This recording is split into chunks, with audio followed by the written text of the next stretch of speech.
Depuis trop longtemps, la ville d'Avranches tente de survivre au régime de terreur imposé par le fantôme du général Patton. Hier soir, la situation s'est encore dégradée, puisque des vols dans les musées de la ville se sont produits.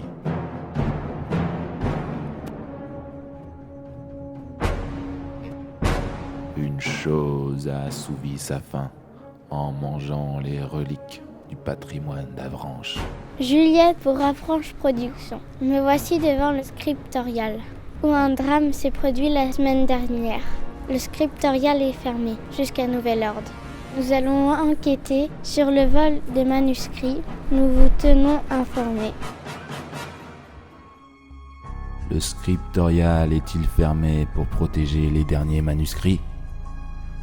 Ou est-ce lié au deuxième crâne en or qui s'y trouve ? Depuis quelques jours, nous on a remarqué à la librairie, dans les livres, il manque des mots. On surveille, mais jusqu'ici on n'a encore remarqué personne. J'ai très peur, oui, quand je suis arrivée tout à l'heure pour travailler. Tous ces livres, on les a trouvés tout déplacés dans le magasin, donc je pense qu'il y a eu quelqu'un qui est passé effectivement dans la nuit.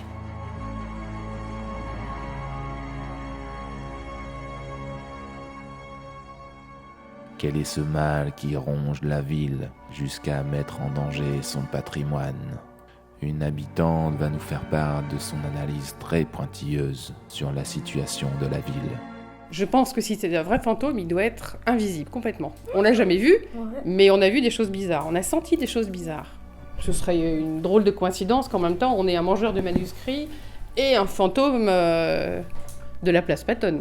Mais en y réfléchissant bien, il n'y a pas un mangeur de manuscrits et un fantôme. C'est peut-être carrément la même personne, le même individu. Il pourrait rester fantôme tant qu'il n'a pas faim, et puis dès qu'il a faim, il se transformerait en mangeur de manuscrits, et là, du coup, on le verrait. Là, ce serait quand même assez effrayant, un fantôme mangeur de manuscrits, je pense qu'on serait... On a de quoi être vraiment effrayé. Le fantôme pourrait donc aussi être à l'origine du vol des manuscrits. Le fantôme continue de nous narguer. La preuve, un grand crayon, symbole de l'écriture, a été placé au bout du canon du char de la place Patton. Le fantôme a toujours une longueur d'avance sur nous.